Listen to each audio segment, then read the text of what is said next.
Hey guys, I thought I'd make a little video. Some people have been asking about my Martha tent setup. And here it is. Operational, things are going well. Show you what I got going here. I got this little greenhouse on wheels. Turns out the wheels were unnecessary, but it came with wheels anyways. Greenhouse with the shelf. I think it's about 55 bucks on Amazon. This is my humidifier. I had a smaller humidifier that lived inside the unit, and I found that I had to refill it every day and a half. It was just a pain in the ass. I'd leave and, I'd have to have my girlfriend refill it, or I'd come back, it'd be empty, they'd be dried out. So I upgraded to the North Spore Myco Mr. 2, which lives outside of the tent, which is nice because it freed up an extra shelf, and it lasts about 5 days before needing to be refilled. I've also put in some Demineralization Cartridges. I think there's a couple little, there's one down there. Just kind of helps keep it clean. I noticed with my old mister, there'd be kind of some white residue sometimes. So the demineralization cartridges seem to be helping with that. So here I have a fan vented to the outside. The fan's off at the moment. It started making a noise. I got to open it up and clean it up and see what's going on with it. It's kind of annoying because it's only been going for a few months. But have that vented to the exterior. I just took a big piece of styrofoam and cut it to fit the window. And the styrofoam, actually I needed a piece of rigid insulation. I was driving home. There was a giant piece of styrofoam sitting in a ditch on the side of the road. And I snagged that thing. And that's the reason why it's wrapped up in duct tape and garbage bags, because it was just thick white styrofoam, which can be kind of flaky and messy, and it's also kind of tacky looking. So ideally I would have used a piece of insulation, but I used some trash off the side of the road because it was free. Have my fan ducted to the outside, which is always running except for right now. I turned it off because it's, like I said, it's a little bit noisy. It's not usually noisy, but hopefully we can fix that.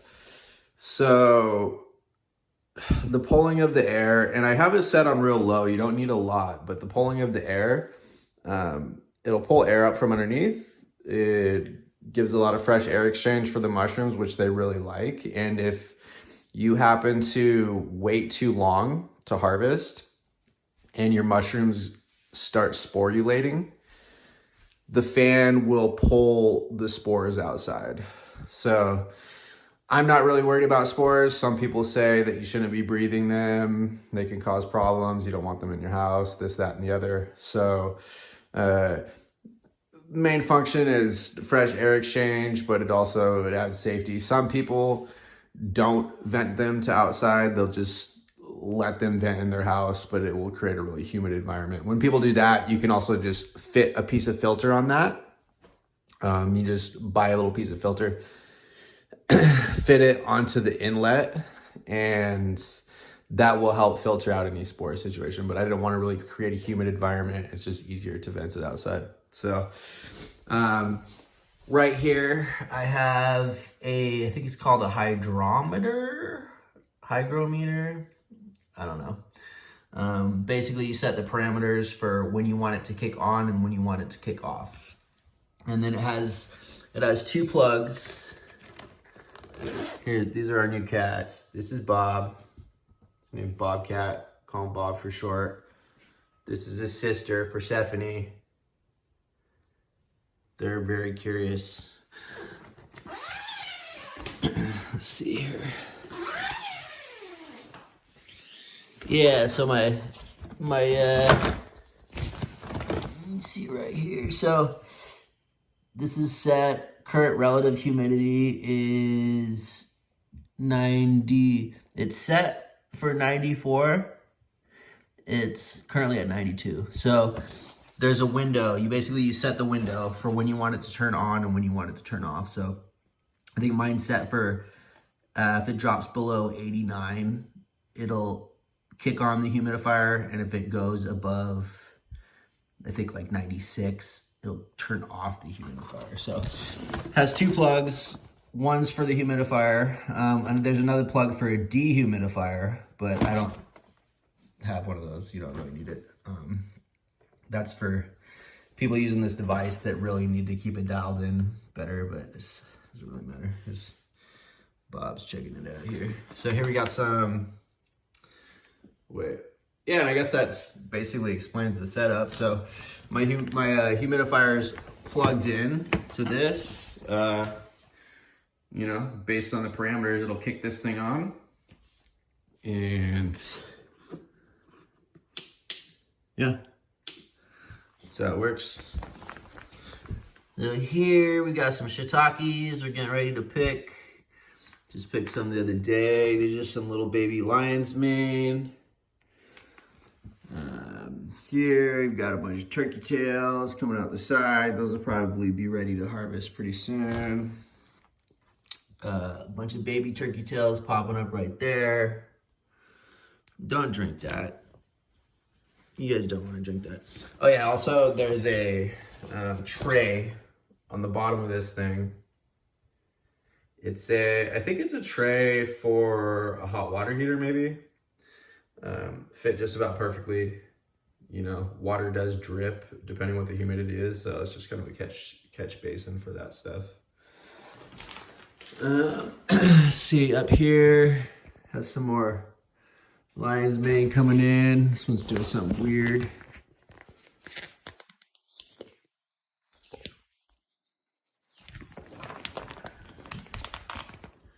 More shiitake.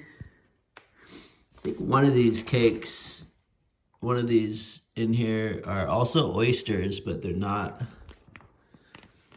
They haven't been doing anything yet. Let me see. This might be oyster right here. Maybe it's dried out. I don't know. It looks like turkey tails to me. I think I have an oyster mushroom in here that's not yet doing anything.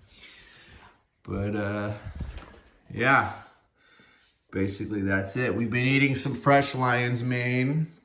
I've been drying a lot of it and putting it in tea. We'll be eating some shiitakes tonight. And yeah, it's been a learning experience. Definitely haven't mastered it yet, but I feel like I'm on the right track. It's been a lot of fun.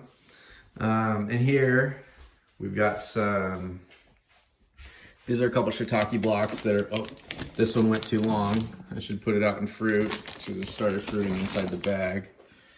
It's not really room in my chamber right now though. And then here we've got a couple different varieties of oysters, some more lion's mane that's colonizing, and you know, it'll be ready in a couple weeks, and by that time maybe there'll be some room in here, and we'll compost some of these and then put out some fresh ones. So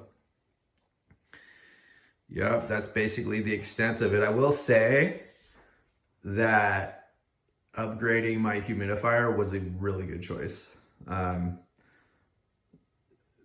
The one I had before, it was like I said, it was barely, you know, a day and a half. It'd be like 1 to 2 days, and it would have to refill it all the time, and it was I'd have to take it, like pull it out to refill it. You couldn't fill it through the top for some reason, and it was just like leak everywhere. It was a pain in the ass. But this thing was a very good buy. This is the North Spore Myco Mister 2, and I think it holds like 4.5 gallons.